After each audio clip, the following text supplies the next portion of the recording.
जीवन का लक्ष्य क्या है, उसके कुछ विचार आगे। जिन लोगों ने वर्षों तक पैरों का उपयोग न किया हो, उनको यह विश्वास आना कठिन है कि हर आदमी अपने पैरों से चल सकता है। लेकिन हम सारे लोग अपने पैरों से ही चल रहे हैं। क्या आपको पता है, चीन में हजारों वर्ष तक स्त्रियों के पैर में लोहे के जूते पहनाए जाते रहे। छोटा पैर सुंदर होता है, ऐसा उनका ख्याल था। हजार तरह की बेवकूफ़ियाँ दुनिया में प्रचलित रही है। वह भी एक बेवकूफ़ी थी जो चीन में प्रचलित थी। फलानी चीज़ सुंदर होती है, बस केवल यह ख्याल प्रचलित हो जाए तो कोई सोचता तो है नहीं, सोचने का तो कोई सवाल नहीं।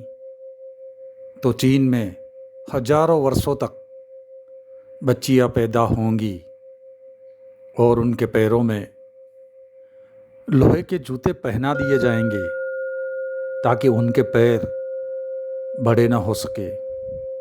छोटा पैर सुंदर और खूबसूरत होता है।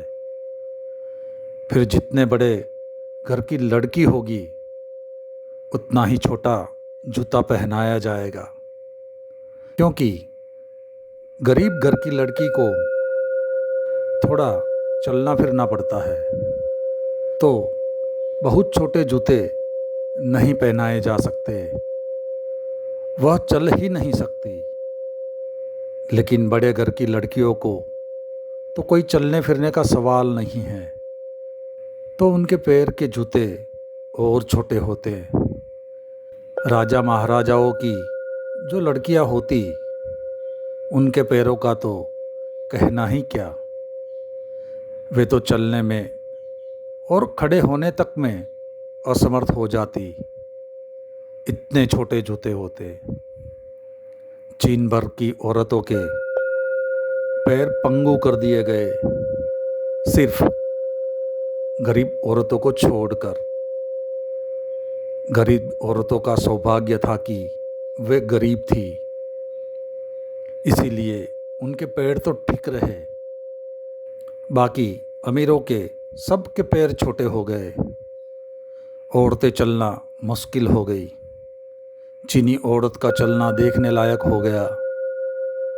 उससे पैर ही रखते न बने, क्योंकि जिसका पैर लोहे में कसा हो बचपन से, उसका पैर छोटा रह जाए और शरीर बड़ा हो जाए, पैर का अनुपात छोटा पड़ जाए, तो वह पैर देखने लायक बर रह जाए कि वह कुर्सी पर पैर रखकर बैठें तो आप देखें, बाकी और किसी काम का न रह जाए।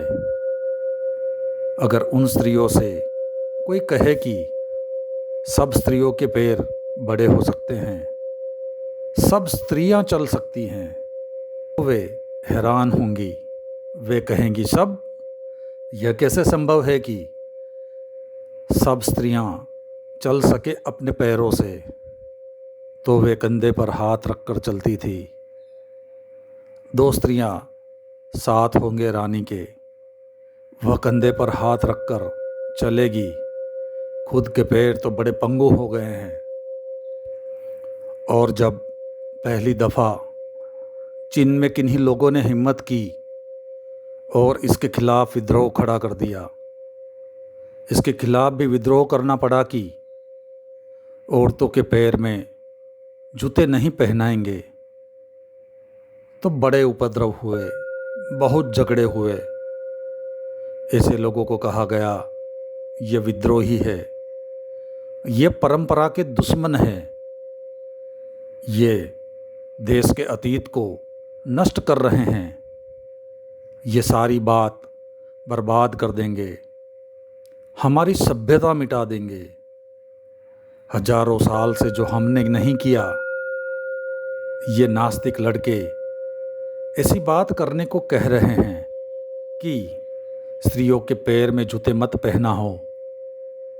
यह कहीं हो सकता है कि स्त्रियां, खूबसूरत स्त्रियां और बड़े पैर की हो? यह कभी नहीं हो सकता। बस यही हालत हमारी है। ऐसी ही हालत हमारे मस्तिष्क की भी हो गई है। हजारों साल से लोहे के जूते हमारे मस्तिष्क में कसे हुए हैं।